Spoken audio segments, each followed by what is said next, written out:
Good day. Today, we will be discussing the concepts and principles of technological risk management. The concept of risk is usually associated with hazard or danger. But to explain briefly, let us examine the picture. There is a posed hazard because there are sharks at sea. Simply, hazard is a source of danger according to Merriam-Webster. But the risk identified is what is the likelihood that the man will be bitten by the shark. That is, if he goes out to swim in the sea. So, risk is the likelihood of the hazard causing harm. Historically, risk has already been known to man as early as 2,400 years ago. The recorded literature for risk is during the Peloponnesian War, which started in 431 before Christ. The warriors of Athens or the Athenians were quoted to say, "We Athenians in our persons take our decisions and policy and submit them to proper discussion. The worst thing is to rush into action before consequences have been properly debated.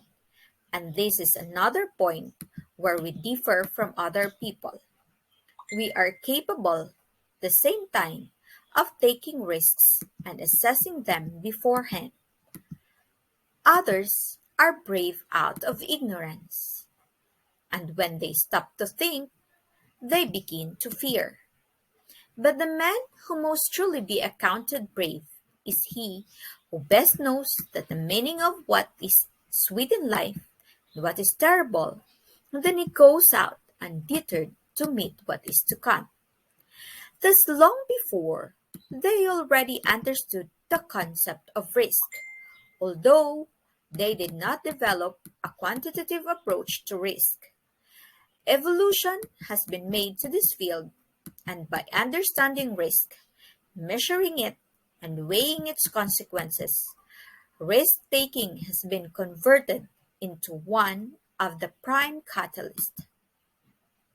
The transformation in attitudes towards risk management has also channeled the human passion for gains and wagering economic growth, improved quality of life, and technological progress. Have you ever heard the book of entitled Against the Gods, which is a remarkable story of risk, written by Sir Peter Bernstein?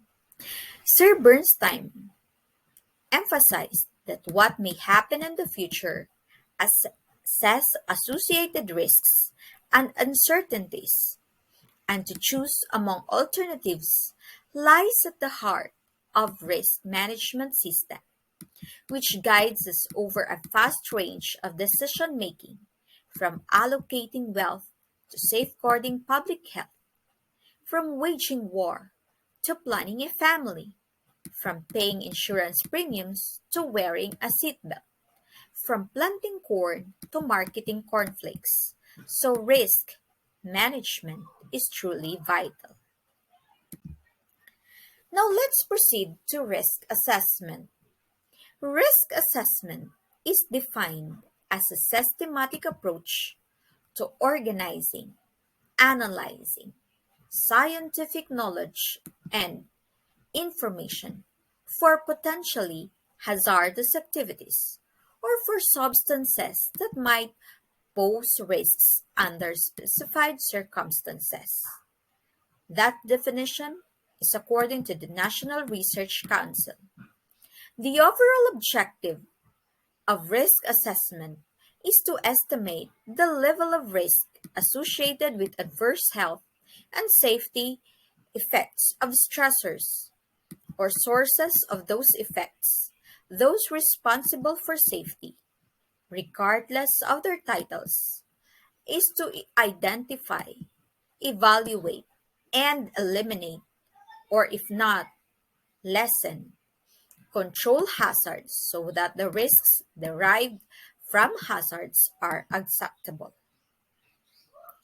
Which leads us to five painstaking steps of risk assessment and risk management. I say painstaking because assessors of those in charge undergoing the process needs to be clairvoyant and continually asks what if questions. Step 1: Hazard or risk identification. You determine the risk to be subjected for estimation. The importance of being able to anticipate the existence of the problem before it materializes is recognized by everyone. But unfortunately, there is no scientific method or systemic approach to the identification process. In this extreme case, the very existence of the risk may be unknown. In the past, exposure identification has largely been exercised in terms of those exposures that are insurable and in terms of the company's past experience. Step 2: Risk estimation or risk measurement. Here we calculate the level of hazardous substance to which people may be exposed and is part of consequence assessment. A traditional approach for the measurement is by using the table that we usually could find in various risk management books.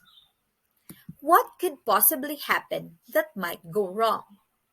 And if it does happen, will it have a catastrophic effect or not?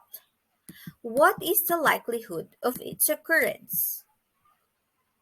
That is step 2. Now let's go to step 3.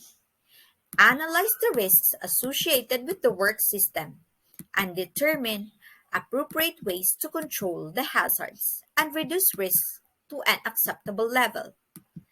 In this step, we would like to maintain risk as low as reasonably practicable or tolerable, or which is usually known as alarm. When you may then you may now proceed to step 4. Develop and implement additional mitigating controls to reduce risks. And lastly, monitor results or monitor the effectiveness of the mitigating controls and periodically observe to identify potential new exposures. After studying the 5 steps of risk assessment and risk management, let's now try to recall the 40s of risk. There are 40s to remember in risk management. First, terminate.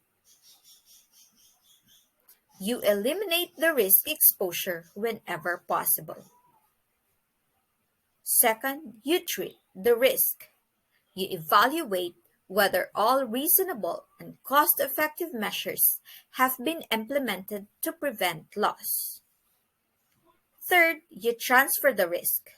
Transfer the risk to an expert, or the usual example of this action is buying an insurance policy to transfer the risk of financial impact or loss.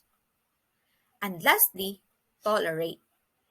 Tolerate the risk that has been identified if acceptable. Effective integration of risk reduction methodologies requires a more proactive approach, one that looks to identify and assess significant risk exposures that have the potential to result in the occurrence of an incident. Now, my question is, can we really eliminate risk? We can just lessen. On the business side, as somebody from the business sector, risks in workplace is a responsibility of everyone. But controls to eliminate risks are implemented by the highest level of the organization for execution until the lowest level position of the organization. Thank you.